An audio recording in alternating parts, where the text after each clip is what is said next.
नमस्कार मित्रांनो, पुन्हा एकदा तुमचाच आवडता बेधुंद विजय माने व्हिडिओ माध्यमातून कनेक्ट होतोय।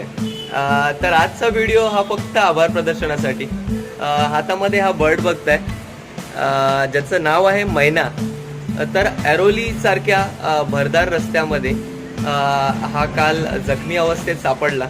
जखमी म्हणजे नक्की याला काही इजा झाली नाहीये, मला वाटतं एखादा विजेचा धक्का बसला असावा, त्यामुळे ह्याचा एका पायाला थोडा त्रास झालाय, त्याला उठता येत नाहीये। आणि माझा मित्र सुशांत एरोली मधून ट्रॅव्हल करत असताना त्याला बऱ्याच साऱ्या कावळ्यांनी घेरलेला हा पक्षी निदर्शनाला आला आणि त्यांनी थोडाही वेळ न घालवता ह्याला उचलून थेट माझं घर दाखवलं। आणि काल रात्री उशीर झाला असल्यामुळे ॲम्ब्युलन्स सेवा पोहोचू शकली नाहीये, पण आता थोड्याच वेळात ॲम्ब्युलन्स येऊन याला याच्यावरती योग्य तो उपचार होईल। तर मनापासून आभार सुशांत तुझं, की तू वेळीच कर्तव्य दक्षपणा दाखवलास आणि या मुक्या जीवाचे प्राण वाचवलेस। तर अजून एक मुका जीव वाचला की राव।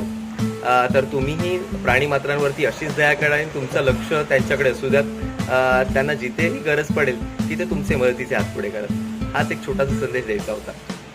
तुर्तास स्थगिती, पुन्हा भेटूच तुमचाच आवडता बेधुंद विजय माने। चला, लव्ह यू ऑल।